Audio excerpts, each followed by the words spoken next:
الحمد لله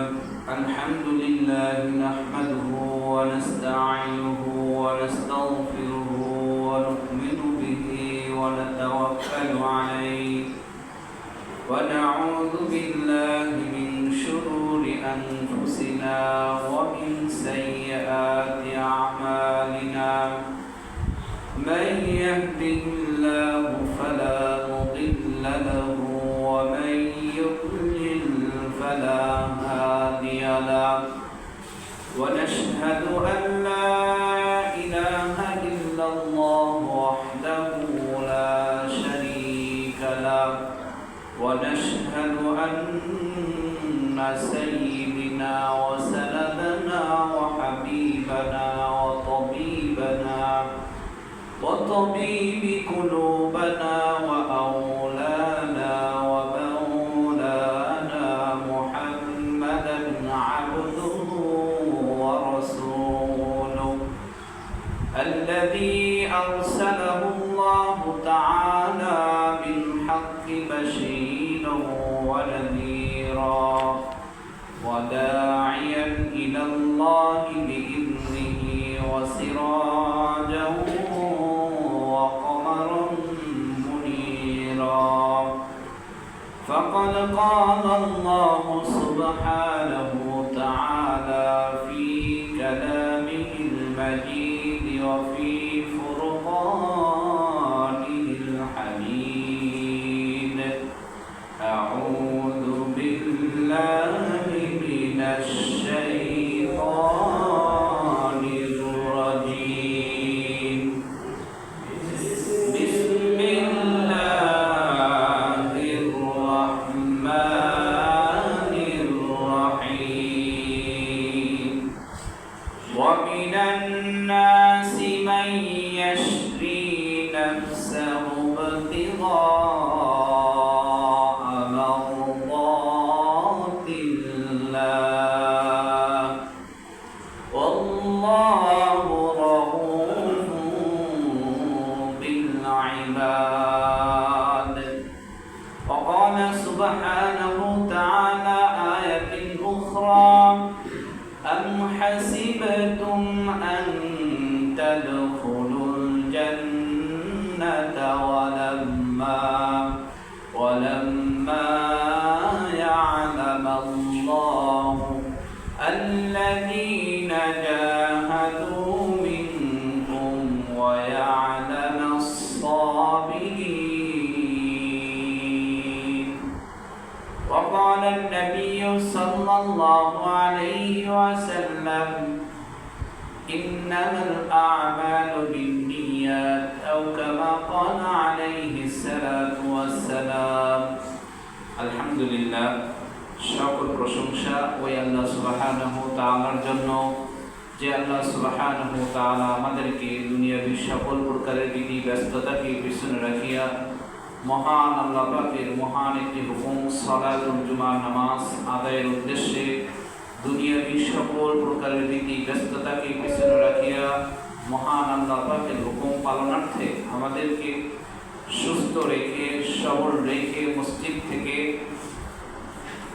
নিজের ঘর থেকে কর্ম থেকে যে আল্লাহ রাব্বুল আলামিন দয়া করে ভালোবেসে অনুগ্রহ করে মসজিদে আসা ও বসার উত্তম সুযোগ দান করলেন সে আল্লাহ সুবহানাহু তাআলার আলিশান দরবারে সেবায় শুকরিয়া জ্ঞাপন করি সকলে বলি আলহামদুলিল্লাহ আর ওই মহামানবের প্রতি লক্ষ কোটি দরুদ ও সালাম যিনি সাইয়্যিদুল মুরসালিন খাতামান নাবিয়্যিন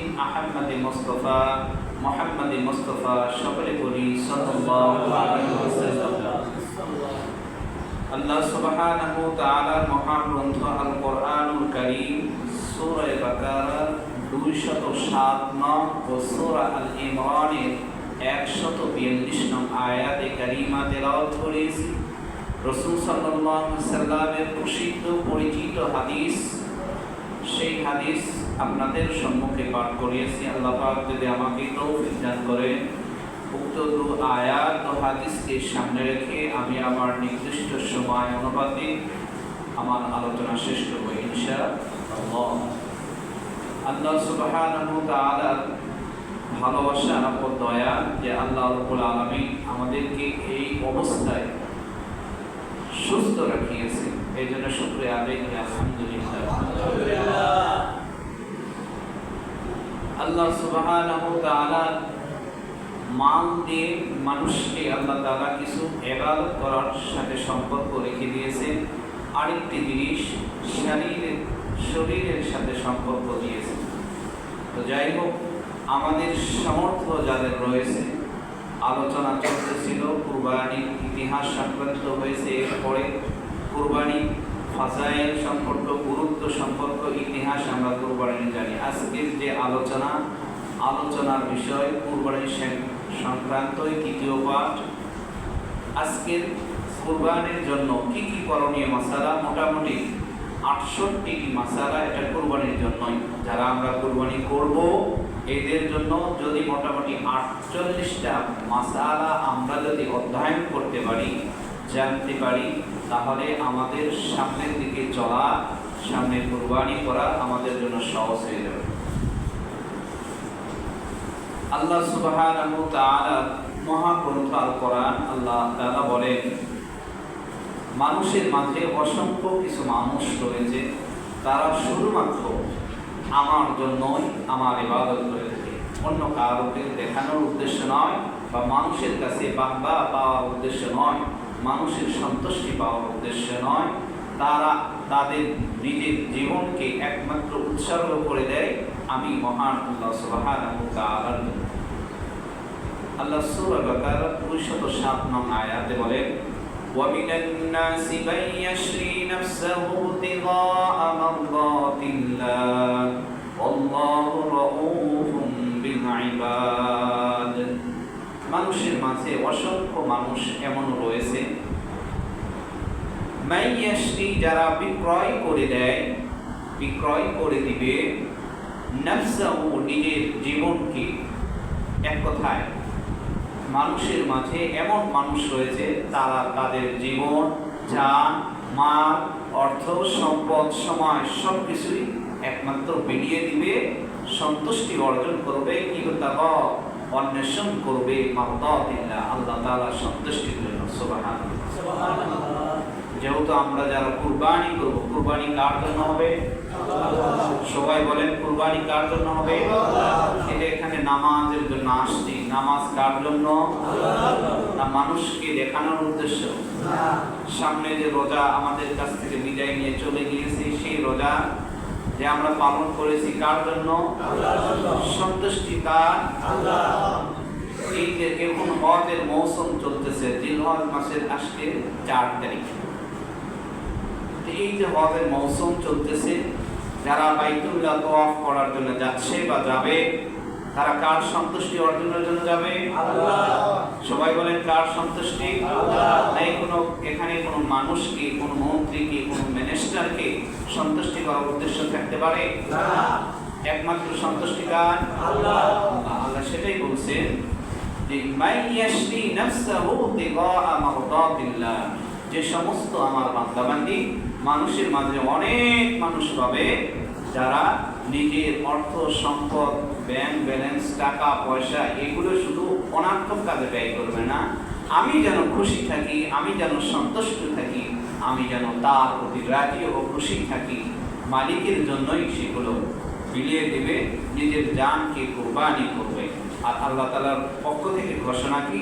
আল্লাহ বলেন, এই সমস্ত বান্দার প্রতি আল্লাহ তাআলা অনেক অফুরন্ত ভালোবাসা ও দয়া ও রহমত দিয়ে আল্লাহ রাব্বুল আলামিন সর্বসময় ঢেকে রাখবেন। বলুন না সুবহানাল্লাহ। আল্লাহ বলেন, আল্লাহু রাউফুন বিল ইবাদ। এই জাতীয় যে সমস্ত মানুষের মাঝে আল্লাহর জন্যই সব কাজ হইবে, আল্লাহর সন্তুষ্টির জন্যই তার সমস্ত কাজ হইবে, আল্লাহ বলেন আল্লাহু রাউফুন বিল ইবাদ। এই শ্রেণীর লোকদের প্রতি আল্লাহ তাআলা অনেক বড় দয়া ও অনুগ্রহ, ভালোবাসা সবসময় অবিরাম। সুবহানাল্লাহ। এর দ্বিতীয় নাম্বার যে আয়াতে কারিমা আমি তেলাওয়াত করেছি, সূরা আল ইমরানের 142 নং আয়াত। আল্লাহ তাআলা এখানে বলেন, আম হাসিবতুম আন তাদখুলুল জান্নাতা ওয়া লাম্মা ইয়া'লাম আল্লাহ আল্লাযীনা জাহাদু মিনকুম ওয়া ইয়া'লামাস সাবিরিন। আল্লাহ তাআলা বলেন, আম হাসিবতুম, তোমরা কি মনে করো, আন তাদখুলুল জান্নাতা, তোমরা এমনিতেই জান্নাতে প্রবেশ করবে, ওয়া লাম্মা ইয়া'লাম আল্লাহু, ওয়া লাম্মা, এমন তো অবস্থায় যে ইয়া'লাম আল্লাহ, আল্লাহ তাআলা জানবেন না, আল্লাহ যাচাই করবেন না, আল্লাযীনা জাহাদু মিনকুম, তোমাদের মধ্য থেকে কারা আল্লাহ তাআলার দ্বীনকে, আল্লাহ তাআলার কালেমাকে প্রতিষ্ঠিত করার জন্য, এই জমিনে বাস্তবায়ন করার জন্য নিজের জান, মাল, অর্থ, সম্পদ সবকিছুকে বিসর্জন দেবে। আল্লাহ তাআলা পরীক্ষা করবেন। কে পরীক্ষা করবে? আল্লাহ। সূরা আল ইমরানের 142 নম্বর আয়াত দেখেন, আমাদের জীবনের সাথে মিলাইনি। আমরা ততক্ষণ পর্যন্ত জান্নাতে প্রবেশ করতে পারবো না, এটা আল্লাহ তাআলার ঘোষণা, যতক্ষণ পর্যন্ত আমাদের সব কিছুই আল্লাহ তাআলার জন্য না হবে। দিন বিজয়ের জন্য যখন যে প্রান্ত থেকে ডাক আসবে, দ্বীনের সাথে, কোরআনের রাজ কায়েম করার সাথে যখন ডাক আসবে, আমরা যারা নিজেকে দাবি করব মুসলমান, অথচ মুসলমানের যে মুসলমানিত্ব টিকে রাখার জন্য মুসলমানিত্ব যে সমস্ত কাজ, সেই সমস্ত কাজ যতক্ষণ পর্যন্ত আমরা না করব, আল্লাহ যাচাই বাছাই করবেন যে তুমি খবরদার, এখনো তুমি জান্নাতের উপযুক্ত হতে পারো নাই, জান্নাতে তুমি যেতে পারবে। আল্লাহ সেটাই বলেন, ওয়ালাম্মা ইয়া'লামাল্লাহু আল্লাযীনা জাহাদু মিনকুম, আমি দেখতে চাই, আল্লাহ যাচাই করতে চান, বাছাই করতে চান, নির্বাচিত করতে চান কোন সমস্ত বান্দা বান্দি আল্লাহ তাআলার দ্বীনকে টিকে রাখার জন্য নিজের জান, মাল, অর্থ, সম্পদ, নিজের দ্বীনের জন্য জিহাদ, চেষ্টা, মুজাহাদা, সর্বদিক দিয়ে কষ্ট, তিতিক্ষা, এগুলো স্বীকার করে এক পথে অটল থাকে। আল্লাহ এটা যাচাই করে নেবে। আসলাম দুনিয়াতে স্বাভাবিকভাবে 70 বছর, 80 বছর, যে এরকম হায়াত পাইলাম, জিন্দেগি কাটাই দিলাম, আর জান্নাতে চলে যাব, এত সস্তা নয়। দুনিয়াতে সাধারণত ভাবে আমরা একটা কাজ করি, সেই কাজের বিনিময়ে আমি আপনি কিছু পেয়ে থাকি। যদি সাধারণ মানুষ রচিত আইন যদি এইরকম হয়, যিনি আমার আপনার স্রষ্টা, যিনি আহকামুল হাকিমিন, সর্ববিচারের বিচারক যিনি, তেনার বিচারটা কেমন হবে একবার আমরা চিন্তা করি।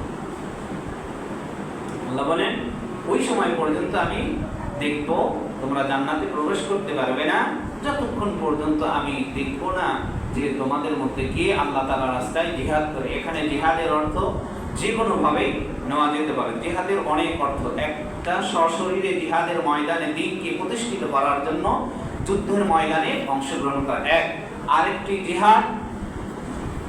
জিহাদের ময়দানে ওইভাবে অংশগ্রহণ করা যে খারাপ জিনিস আপনার চোখের সম্মুখে পড়ে গিয়েছে, আপনার চোখের সম্মুখে উপবিষ্ট হয়েছে খারাপ জিনিস, ওই খারাপ জিনিসকে মাইনাস করে ওখান থেকে ভালোয় পরিণত হওয়া, ওখান থেকে ফিরে আসা, এটা আরেকটা জিহাদ, নফসের জিহাদ। এটা এরপরে আল্লাহ তাআলা বলেন, ওয়া'লামাস সাবিরিন। দ্বিতীয় নম্বর পয়েন্ট, আমি তোমাদেরকে দেখতে চাই দিন বিজয়ের ক্ষেত্রে, দ্বীনের সাথে, কোরআনের সাথে, আমার রাসূল সাল্লাল্লাহু আলাইহি সাল্লামের আদর্শ বাস্তবায়নের সাথে দেখি কারা এই দ্বীনের উপর অটল থাকে এবং ধৈর্য নিয়ে বসবাস করে। এই দুই শ্রেণীর মানুষকে আল্লাহ তাআলা পরীক্ষা না করা পর্যন্ত তারা কখনোই জান্নাতে যেতে পারবে। আল্লাহ তাআলার ঘোষণা, সূরা আল ইমরান আয়াত নং 142। আজকের যেহেতু আলোচ্য বিষয় কুরবানি সংক্রান্ত তৃতীয় পাঠ, কুরবানির মোটামুটি 68টি মাসালা আছে। এই মাসালা যদি আমরা অধ্যয়ন করতে পারি, যারা আমরা কুরবানি করব তাদের জন্য সামনের দিনগুলো ভালোই হইবে, সেই আশা ব্যক্ত রেখে আমি সরাসরি মাসালাগুলোই আজকে বলবো ইনশাআল্লাহ। দেখেন, প্রথম নাম্বার প্রশ্ন, কুরবানির পশু থেকে জবাইয়ের আগে উপকৃত হওয়া যাবে কিনা? মনে করেন 1 মাস আগে, কুরবানির 1 মাস আগে আপনি গরু ক্রয় করেছেন বা ছাগল যেটাই হোক না কেন, যেটার দ্বারা উপকৃত হওয়া যায় সাধারণত ভাবে। তো গরু দ্বারাই আমরা ধরে নিই, গরু, মহিষ, ওট এগুলো ধরে নিই। যদি কোনো ব্যক্তি 1 মাস আগে বা 15 দিন আগে বা 20 দিন আগে ক্রয় করে নেয়, নেওয়ার পর এই শ্রেণী এই পশু দ্বারা যদি কোনো উপকৃত অর্জন করে বা উপকৃত হয়, এটা ইসলামী বৈধতা আছে কিনা? শরীয়ত বলছে যে না, কুরবানি পশু দ্বারা উপকৃত হওয়া ইমামে আবু হানিফা রাহিমাহুল্লাহর নিকট বৈধতা নাই, অন্যান্য ইমামের কাছে বৈধতা আছে। তো কেন নাই? যেহেতু আপনি কি জন্য ক্রয় করছেন? সবাই বলেন কি জন্য পশুটা ক্রয় করা হয়? সবাই একসাথে বলেন কি জন্য? কুরবানির জন্য। উদ্দেশ্য আমার কুরবানি করার জন্য, আল্লাহ তাআলা সন্তুষ্টি অর্জন করার জন্য। এর দ্বারা হাল চাষ করা বলেন, এরপরে গরুর যেগুলো কাজ হয়, মনে করেন দুধ দহন করে সেই দুধটা বাজারে বিক্রয় করা, এটা বৈধতা নাই। এইভাবে মনে করেন যে বিভিন্ন উপকৃতা যেগুলো অর্জন করার অন্যভাবে অন্য পশু দ্বারা অন্য সময় করা যায়, এই সময়ে এটা করা যাবে। এটা আছে মুসনাদে আহমদ শরীফে এটা আছে। দ্বিতীয় নাম্বার, পশু কুরবানির পশু নিজে জবাই করা উত্তম না অন্য কাউকে দিয়ে জবাই করে নেওয়া? বলা হয়েছে কুরবানির পশু যে ব্যক্তি কুরবানি করবে সে যদি সক্ষমতা রাখে, সে যদি যোগ্যতা রাখে, তাহলে সে ব্যক্তি কুরবানি করা উত্তম। যদি সে ব্যক্তি করতে না পারে, তার অগোচরে, তার অনুপস্থিতিতে যে পারে তার দ্বারা করে নিতে পারবে। এটা আছে মুসনাদে আহমদের শরীফ। 3 নাম্বার, কুরবানির কয় শরীক নিয়ে পড়া যেতে পারে? 3 শরীক, 7 শরীক আর সর্বোচ্চ কয় শরীক? শরীয়ত নির্ধারণ করে দিয়েছে একটি পশুর মাঝে, যেমন গরু, মহিষ, ওট, এই 3টার মাঝে আপনার সর্বোচ্চ 7টা যেতে পারেন। কয়টা? সবাই বলেন কয়টা? 7টা। এরপরে যে সমস্ত পশু রয়েছে এগুলো এককভাবে দিতে হবে। এরপরে যেগুলো রয়েছে সেগুলো কিভাবে? এককভাবে দিতে হবে। মাসালা জেনে নেন। এরপরে পশু যারা ক্রয় করবেন আরো কিছু নিয়ম আছে, সেগুলো নিয়ম অবশ্যই ফলো করতে হবে। যেহেতু আমরা কুরবানি টাকা পয়সাগুলো আল্লাহ তাআলার সন্তুষ্টির জন্য ব্যয় করব, এখন যদি আল্লাহ তাআলার সন্তুষ্টি অর্জন করার ক্ষেত্রে আমার ত্রুটি যদি রয়ে যায়, নিয়তের গরমিলতা রয়ে যায়, তাহলে আমার মাংস খাওয়া ছাড়া অন্য কিছুই হবে না, সব তো হবেই না। তাহলে কুরবানির পশুর এইটা 7 ভাগে কুরবানি দেওয়া যেতে পারে। গরু, মহিষ, উট, এই 3টার ক্ষেত্রে। এখন এই 7 ভাগে যে আমি দিব, 7 ভাগে দিতে গিয়ে দেখা গেছে 6 জন ব্যক্তির টাকা স্বচ্ছ সামনে আসবে। টাকা হালাল হতে হবে না হারাম টাকা দিয়ে। কুরবানি কবুল হওয়ার জন্য শর্ত 4টি। কুরবানি কবুল হওয়ার জন্য কয়টি শর্ত? আগে এটা বলে নিই। কুরবানি আমার আপনার যে কুরবানি টাকা পয়সা দিয়ে আমি পশু ক্রয় করলাম, এই কুরবানিটা হওয়ার জন্য, আল্লাহ তাআলার কাছে গ্রহণযোগ্য হওয়ার জন্য, সঠিক হওয়ার জন্য, স্বচ্ছ হওয়ার জন্য উল্লেখযোগ্য 4টি গুণাগুণ থাকতে হবে। কয়টি? এই 4টা থাকতেই হবে। যদি কোনো 4টার একটা ছুটে যায় তাহলে তার কুরবানি হবে না। 1 নাম্বার, নিয়ত পরিশুদ্ধ হতে হবে। নিয়ত কি হতে হবে? সবাই বলেন নিয়ত কি হতে হবে? পরিশুদ্ধ হতে হবে। নিয়ত কার জন্য হতে হবে? আগে বলছি কার জন্য? আল্লাহর জন্য। আল্লাহ কোন আয়াতে বলেন, কুল ইন্না সলাতি ওয়া নুসুকি ওয়া মাহইয়ায়া ওয়া মামাতি লিল্লাহি রাব্বিল আলামিন। আমার তোমার ইবাদত, বন্দেগী, নামাজ, রোজা, হজ, যাকাত যা কিছু তুমি করবে মানুষকে দেখানোর উদ্দেশ্য নয়, হতে হবে সব কার জন্য? লিল্লাহি রাব্বিল আলামিন।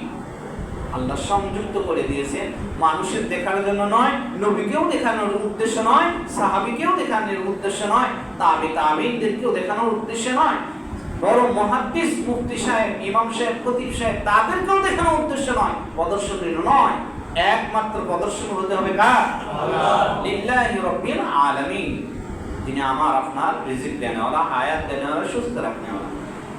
তাহলে নিয়ত পরিশুদ্ধ হতে হবে। যদি নিয়তের মধ্যে গরমিল থাকে তাহলে আমার আপনার কুরবানি হবে না। যে মাসালাটা বলতে এই কথাটা নিয়ে আসলাম, 6 জন ব্যক্তির নিয়তটা পরিশুদ্ধ রয়েছে, কিন্তু একজন ব্যক্তির নিয়তটা সঠিক নাই, অশুদ্ধ, তাহলে ওই একজন ব্যক্তির কারণে বাকি 6 জনের কুরবানি নষ্ট হয়ে যাবে। কথা এটা বুঝে আসলো? একজন ব্যক্তির সমস্যার কারণে, এইরকম যদি আরো 2 জন থাকে তাহলে ওই 2 জনের কারণে বাকি 5 জনের কুরবানিটা নষ্ট হয়ে যাবে। এইরকম যদি 3 জনের থাকে তাহলে বাকি 4 জনের স্বচ্ছ থাকা সত্ত্বেও 3 জনের অস্বচ্ছ হওয়ার কারণে, নিয়তের গরমিল হওয়ার কারণে বাকি 4 জনের কুরবানি নষ্ট হয়ে। এই জন্য যারা আমরা যৌথভাবে শরীক হয়ে অংশীদারিত্ব হয়ে কুরবানি করব, প্রথমে তো নিয়ত পরিশুদ্ধ করতে হবে। প্রথমে কি করতে হবে? নিয়ত পরিশুদ্ধ করতে হবে। 4 নাম্বার, কুরবানি কি মৃত ব্যক্তির পক্ষ থেকে দেওয়া যাবে কিনা? মনে করেন আপনার বাবা মা আত্মীয়-স্বজন যারা চলে গিয়েছে তাদের নামে কুরবানি হবে কিনা? কুরবানিটা একমাত্র আল্লাহর জন্য, এটাতে 1 নাম্বার পয়েন্ট, এটা তো থাকতেই হবে। হ্যাঁ, এখন মৃত ব্যক্তির অর্থ সম্পদ আমরা ভক্ষণ করতেছি, যে আমার মা এই অর্থ সম্পদ, আমার বাবার এই অর্থ সম্পদ, আমি এগুলো ব্যবহার করতেছি, আমার মালিকের হুকুম, আমার মার পক্ষ থেকে, মার অর্থ সম্পদ থেকে, আমার বাবার অর্থ সম্পদ থেকে আমি আল্লাহ তাআলাকে রাজি খুশি করার জন্য, আল্লাহর সান্নিধ্য পাওয়ার জন্য, আল্লাহর কাছে তারা সম্মানিত হওয়ার জন্য, আল্লাহর কাছে তারা ভালো থাকার জন্য এই কুরবানির পশুটাকে তোমার রাস্তায় উৎসর্গ করে দিলাম। এইরকম পরিশুদ্ধ নিয়ত থাকতে হবে। যদি এরকম থাকে তাহলে মৃত ব্যক্তির পক্ষ থেকে কুরবানি করা যাবে, এটা হবে নফল। আর যদি মৃত ব্যক্তির অনার্পণ, মনে করেন কোনো এক ব্যক্তি মারা যাওয়ার আগে বলে গিয়েছে ছেলেকে, আমি মারা যাওয়ার পর তুমি এবছর কুরবানি করবে, ওই ব্যক্তির উপর বা তার ছেলের উপরও আপনার কুরবানি ওয়াজিব হয়ে গিয়েছে, তাহলে এখানে দুইটাই দিতে হবে, বাবারটাও দিতে হবে, ছেলেরটাও দিতে হবে। ছেলেরটা তার উপর ওয়াজিব দিতে হবে, সে কুরবানির উপযুক্ত নেশার পরিমাণ মাপ তার কাছে আছে। 7.5 ভরি স্বর্ণ, 52.5 তোলা রূপ্য বা এর সমপরিমাণ টাকা পয়সা, ব্যবসা বাণিজ্য, বিভিন্ন কিছু প্রতিষ্ঠান, ক্ষেত খামার থাকে, সেগুলো দ্বারাও নেশার পরিমাণ যদি হয় তাহলে কোরবানি ওয়াজিব হবে, সেটা আসবে সামনে। তো সে ব্যক্তির দুইটা ওয়াজিব হবে, বাবারটাও হবে, তারটাও হবে। এখন বাবার পশু যেটা, সেটা তো কুরবানি করলে এই মাংসটা কি করবে, এর হুকুম। প্রথমে আসি, তার ছেলে যেটা ওয়াজিব সেটা তো সে খেতে পারবে, নিজে খেতে পারবে, সমস্যা নেই। কিন্তু বাবা যেটা ওসিয়ত করে গিয়েছে, তার বাবা যেটা ওসিয়ত করে গিয়েছে, এই ওসিয়তকৃত কুরবানির পশুর মাংস সে নিজে খেতে পারবে না, সমাজের অসহায় গরিব মিসকিনদের মিলে দিতে হবে। যদি কেউ না দেয় তাহলে গুনাহগার হবে, ওয়াজিব ছেড়ে দেওয়ার গুনাহ হবে। 6 নাম্বার, কুরবানির পশুর গোশত গৃহকর্মী ও জবাইকারী যে জবাই করে দেয় তাকে দেওয়া যাবে কিনা? গৃহ আরো যে সমস্ত লোকজন, মনে করেন বাসার চাকর চাকরানি যারা রয়েছে, এরা আপনার কুরবানির গোশত বা কুরবানির পশুটাকে প্রসেসিং করলো বা সুন্দর করে কাটাকাটি করে দিল, আর যে জবাই করে দিল একে দেওয়া যাবে কিনা? শরীয়ত বলছে, ইসলামিক দৃষ্টিকোণ থেকে বলা হয়েছে, কুরবানির পশুর কোনো কিছু পারিশ্রমিক হিসেবে দেওয়া জায়েজ নয়। কুরবানির পশুর মাংস দিলে না, সে কি মাংস দিয়ে শোধ, এমন নয়। তার প্রথমত আগে জাত দিয়ে আপনি কাজ করে নেন, যে ব্যক্তি দিয়ে আপনি কাজ করে নেন না কেন, কুরবানির পশুর গোশতটা প্রসেসিং করার জন্য, আর জবাইকারীকে প্রথমত আপনি যা পারেন হাতিয়ার সেটা আগে প্রথম দিতে হবে, নির্ধারণ করে তাকে দিতে হবে। এরপরে যদি আপনি তাকে কুরবানির মাংস থেকে বা অংশ থেকে কিছু হাদিয়া স্বরূপ দেন, সেটা ভিন্ন কথা, তবে প্রথমত তার পারিশ্রমিক আগে দিতে হবে। প্রথম নাম্বার কি শর্ত, পারিশ্রমিক আগে দিতে হবে। সেটা ওই সময়ের উপর ডিপেন্ড করবে। হয়তো মনে করেন 1 ঘন্টা বা 2 ঘন্টার সময়, 1 ঘন্টা বা 2 ঘন্টার সময় কথার কথা ধরে নিলাম 200 বা 250 টাকা সে, এই 200-250 টাকা প্রথমে তাকে আগে দিতে হবে। এই 200-250 টাকা দেওয়ার পর এরপরে যদি আপনি চান যে আমার পশু সে জবাই করে দিচ্ছে, ওই রকম না, আমি এমনিতেই খুশি হয়ে তাকে কিছু হাদিয়া দিলাম, সেটা ভিন্ন কথা, সেটা দেওয়া যাবে। এরপরে কুরবানির পশুর গোশত, চর্বি ইত্যাদি এইগুলো বিক্রয় করতে পারবে কিনা? ইমাম আবু হানিফা রাহিমাহুল্লাহর নিকট বা অন্যান্য ইমামের নিকট বৈধই নাই, ইমাম আবু হানিফার নিকটও বৈধ নাই। যদি কেউ বিক্রয় করে তাহলে তার সমপরিমাণ মূল্য সদকা করে দিতে হবে। 7 নাম্বার, কুরবানি মৃত ব্যক্তির পক্ষ থেকে, এটা আগের মতনই আর কি, লাস্টে একটু কথা, যে যদি ওসিয়ত করে যায় তাহলে তার গোশত খাওয়া যাবে না, বরং সেটা অন্যকে দিতে হবে। এরপরে কুরবানির পশুর বয়স কতটুকু হতে হবে, কোন পশুর কতটুকু বয়স এটা হতে হবে। গরু, মহিষ, উট, এই তিনটা, গরু, মহিষ, উট, এই তিনটা, বা উটের কমপক্ষে 5 বছর, উটের কমপক্ষে কয় বছর? উটের কমপক্ষে কয় বছর? 5 বছর। এরপরে গরু আর মহিষের কমপক্ষে কয় বছর? 2 বছর আপনার অতিবাহিত হতেই হবে। আমরা দাঁতার সাথে, দাঁতছে কিনা এর সাথে সম্পর্ক নয়, বয়সের সাথে সম্পর্ক। গরু আর মহিষ এটা আপনার বয়সের সাথে সম্পর্ক। যদি 2 বছর উপক্রম হয়ে যায়, 2 বছর হয়ে গিয়েছে, মনে করেন গতবার কুরবানির ঈদের আগের দিন একটা পশু জন্মাইয়েছে, এখন আজকে মনে করেন কুরবানি আগের দিন এসে গেছে, তাহলে এর পরিপূর্ণ 2 বছর হয়ে গেছে বা 1 বছর। এইরকম যদি 2 বছর অতিবাহিত হয়ে যায়, একদিনও যদি বাকি না থাকে, পরিপূর্ণ যদি 2 বছর হয়ে যায়, তাহলে এই পশু দ্বারা কুরবানি করা বৈধতা রয়েছে। এখন যদি 1 বছর 1 দিন কম থাকে, তাহলে ওই পশু দ্বারা ইমাম আবু হানিফা রাহমাতুল্লাহ আলাইহির নিকট কুরবানি করা বৈধতা নাই। 2 নাম্বার, ছাগল, ভেড়া ও দুম্বা। ছাগল, ভেড়া ও দুম্বা এই 3টি প্রাণীর কমপক্ষে 1 বছর যেতে হবে। কমপক্ষে কয় বছর? 1 বছর অতিবাহিত হতে হবে, দাঁতার সাথে সম্পর্ক নয়। গরুরও তাই, মহিষেরও তাই, উটেরও তাই, দাঁতার সাথে কোনো সম্পর্ক নাই। উটের 5 বছর, গরু আর মহিষ 2 বছর, ভেড়া, দুম্বা, উট, ভেড়া, দুম্বা আর ছাগল এই 3টা হচ্ছে 1 বছর। ভেড়া, দুম্বা আর হচ্ছে যে ছাগল এই 3টার 1 বছর অতিবাহিত হতে হবে। যদি 1 বছর অতিবাহিত হয়ে যায়, তাহলে এই পশু দ্বারা কুরবানি করা বৈধতা রয়েছে। এরপরে এইদিকে আমি বলছি কুরবানি কবুল হওয়ার জন্য শর্ত কয়টি বলছিলাম? কয়টি বলছিলাম? 4টি। 1 নম্বরে নিয়ত পরিশুদ্ধ হতে হবে। কি হতে হবে বলেন? নিয়ত পরিশুদ্ধ হতে হবে। নিয়ত পরিশুদ্ধ কথা বলতে গিয়ে এই সমস্ত মাসালা বললাম। 2 নাম্বার, হালাল টাকায় কুরবানি দিতে হবে। কি টাকা দিয়ে? সবাই বলেন কি টাকা দিয়ে? মনে করেন কোন ব্যক্তি এনজিও থেকে বা বিভিন্ন সুদে কারবারি থেকে, বিভিন্ন জায়গা থেকে, যেভাবেই হোক, হারামের অনেক সাইট রয়েছে, সেটা আপনারা ভালো জানেন। সেই সাইট থেকে যদি নিয়ে এসে কুরবানির পশু ক্রয় করে এবং যদি কুরবানি দেয়, এই পশু দ্বারা কুরবানি হবে? কেন হবে না? কথা বলেন, কেন হবে না? হারাম মিশ্রিত যে বস্তুর মাঝে ওই বস্তুতে নিজেই অপবিত্র, সে কোনো সময় পবিত্র জিনিস করতে পারার যোগ্যতা রাখে না, বিধায় সে হারাম হারামি। 2 নম্বর পয়েন্ট, হালাল টাকায় কুরবানি দিতে হবে। হালাল টাকা ছাড়া যদি কুরবানির পশু 1000টা দেয়, 10টাও যদি দেয়, এর মাঝে যদি 1 ফোঁটা হারাম মিশ্রণ থাকে, ওই 5টা কুরবানি দেন, 2টা দেন, 4টা দেন, যে কয়টাই আপনার দিবেন না কেন, যেগুলোর ভিতরে হারাম মিশ্রিত রয়েছে, সেই সমস্ত পশুর কুরবানি বৈধতা নয়, বরং হারাম। 3 নাম্বার, শরীয়ত অনুপাতে কুরবানি দেওয়া।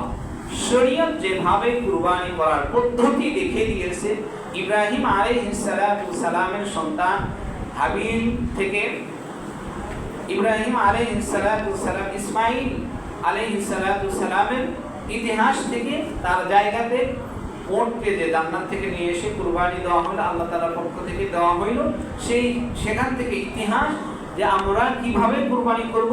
প্রথমত পশুর জন্য যেগুলো প্রস্তুত গ্রহণ করা, যেমন রশি, আরো বিভিন্ন কিছু, তার শ্বাস নালীটা সুন্দরভাবে ধরতে হবে, তার পাগুলো সুন্দরভাবে ধরতে হবে।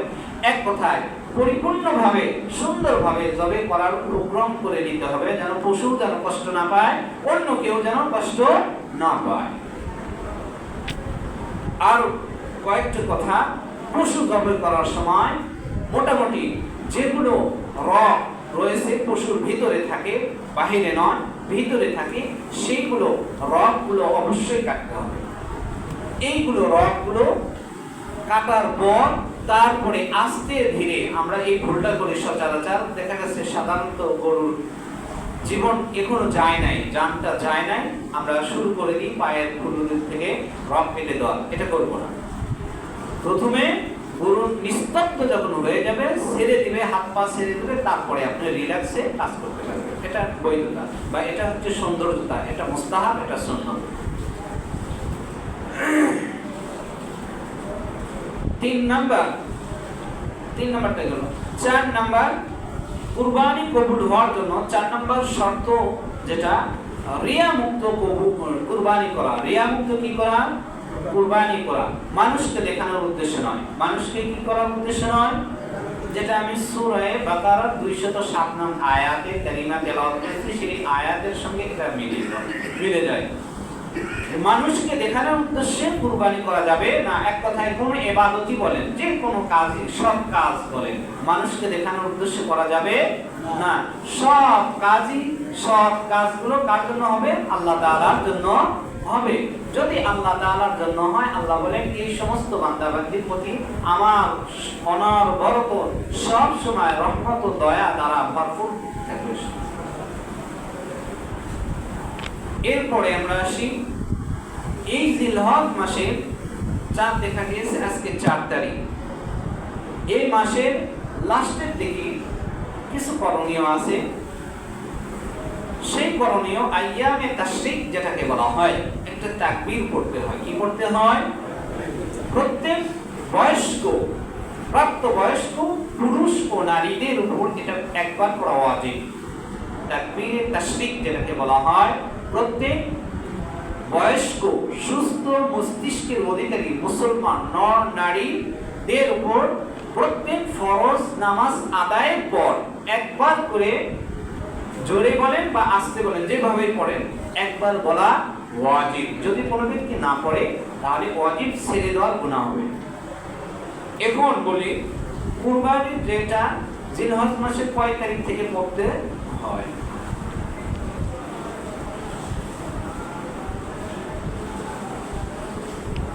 আইয়ামে তাশরিক যেটাকে বলা হয়, জিলহজ মাসের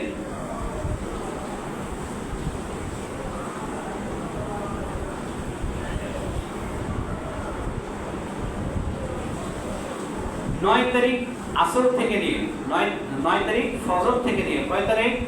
9 তারিখ জিলহজ মাসের 9 তারিখের ফজরের নামাজ পর থেকে নিয়ে, জিলহজ মাসের 9 তারিখের ফজরের নামাজের পর থেকে নিয়ে 10, 11, 12, 13 তারিখের আসর নামাজ পর, মানে আসর পর্যন্ত, এক কথায় 13 তারিখের আসর পর্যন্ত এই আইয়ামে তাশরিক অর্থাৎ তাকবীর বলা প্রত্যেক ফরজ নামাজের পর প্রত্যেক মুসলমান নর নারীর উপর একবার উচ্চ স্বরে বলা ওয়াজিব।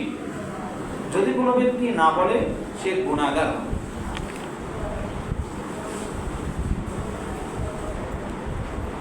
কুরবানি কয় তারিখে করা উত্তম, বা কুরবানির যে একটা নির্ধারিত সময় রয়েছে, এই সময়ের 10, 11, 12 এই 3টা দিনে কয় তারিখে কোন সময় কখন করবে কুরবানি, এখন সেগুলো আমরা নিয়ে।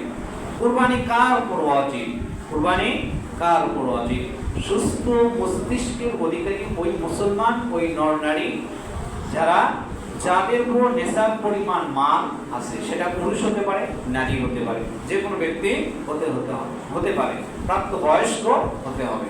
যদি অপ্রাপ্ত বয়স্ক হয় তার আবার হবে না, সেটার কথা আসবে ইনশাআল্লাহ।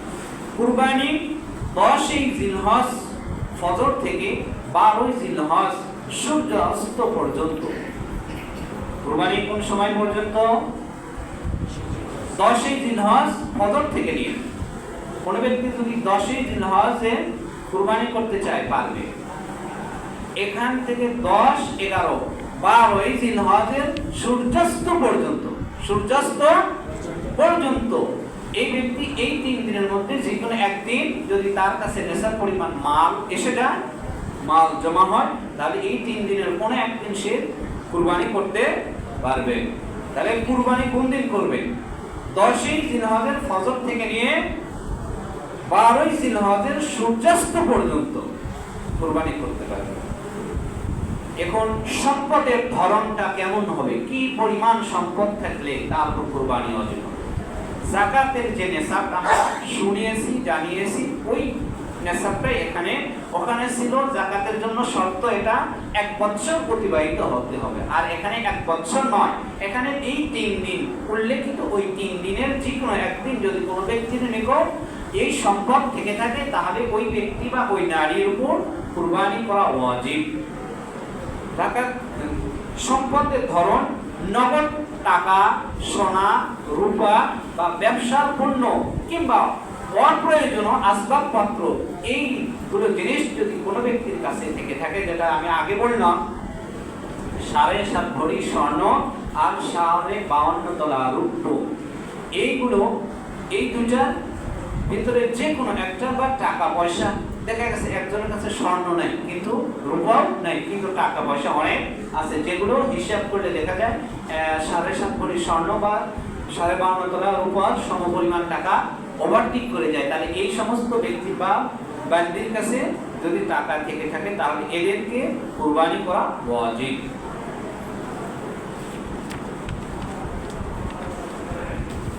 এখন আসি ঋণ নিয়ে কি কুরবানি করা যাবে কিনা?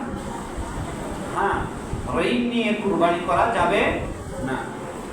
এখন এটা কার ক্ষেত্রে? যে ব্যক্তি ঋণ পরিশোধ করার মতনই ক্ষমতা নেই, সে ব্যক্তি যদি ঋণে জর্জরিত হয়ে যায়, ঋণগ্রস্ত হয়ে যায়, তাহলে ওই ঋণটা আগে শরীয়ত বলছে পরিশোধ করার কথা।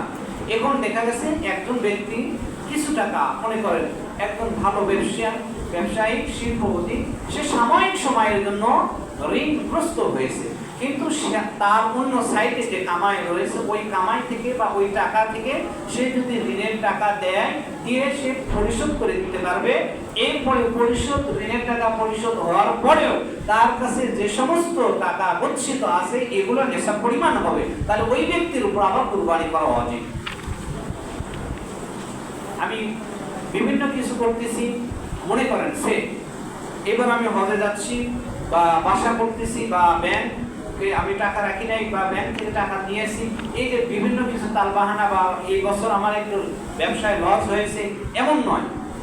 আপনার দেখতে হবে এই 3 দিনের ভিতর আর ওই লসটা যে টাকা আছে ওই টাকা দিয়ে আপনার অবশিষ্ট টাকা এগুলো নেশাব পরিমাণ হচ্ছে কিনা।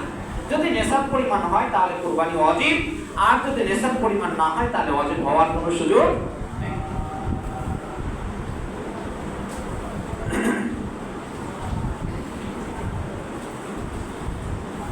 তারপরে নেশাব নির্ধারণের ভিত্তি কি? নেশাব কয়দিন থাকবে? নেশাব কয়দিন থাকবে? ইসলামী নিয়ম অনুপাতে রূপার নেশাব 52, অর্থাৎ 52.5 তোলা, 52.5 তোলা, আর সোনার নেশাব হচ্ছে 7.5 ভরি। এই সমপরিমাণ বা এই জাতীয় টাকা পয়সা, যদি ব্যবসার কোনো কিছু থাকে, ক্ষেত খামার যা কিছুই থাকবে, ব্যবসার পুঁজি, এইগুলি যদি থাকে কোনো ব্যক্তির কাছে, আর এই 3 দিনের মধ্যে যদি সে মালিক হয়, কাছে থাকে, তাহলে তার উপর কুরবানি করা ওয়াজিব, অন্যথায় ওয়াজিব হবে না।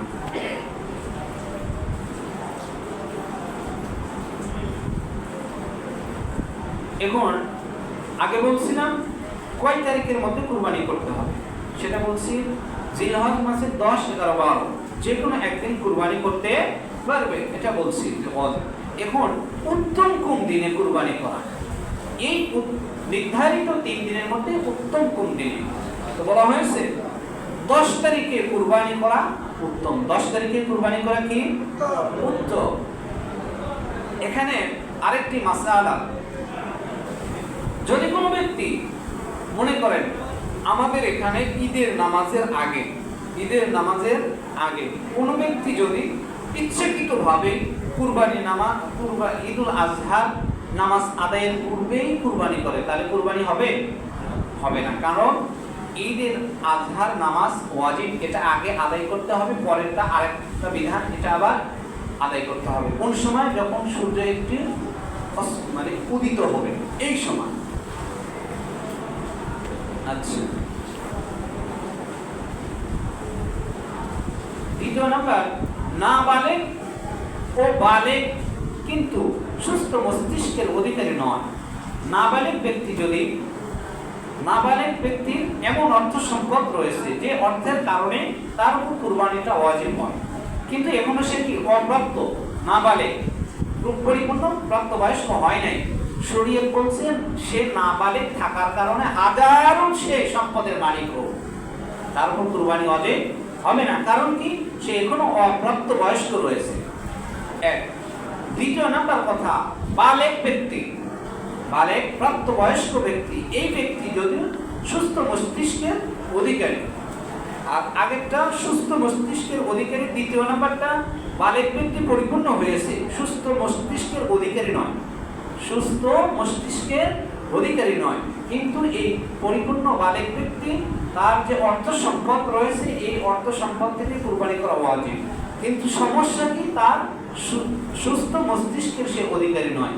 শরীয়ত বলছে তার পক্ষেও কুরবানি দেওয়া ওয়াজিব নয়। সমস্যা এখানে কি? তার মস্তিষ্ক ঠিক নাই, যাহার কারণে তার উপর নেশাবটা পরিপূর্ণ আসছে, কিন্তু মস্তিষ্ক ঠিক না থাকার কারণে শরীয়ত বলছে মস্তিষ্ক যেহেতু ঠিক নাই, তার কুরবানি করা দরকার নাই বা ওয়াজিব নয়। আর আগেরটা, সে ব্যক্তি অপ্রাপ্ত বয়স্ক কিন্তু সুস্থ মস্তিষ্কের অধিকারী, আর এমন তো অবস্থায় সে তার উপর কুরবানির নেশাব আসছে, কুরবানির ওয়াজিব হয়ে গিয়েছে, কিন্তু শরীয়ত বলছে যে না, সে এখন অপ্রাপ্ত বয়স্ক বিধায় অপ্রাপ্ত বয়স্ক থাকা অবস্থায় তার জন্য কুরবানি ওয়াজিব হবে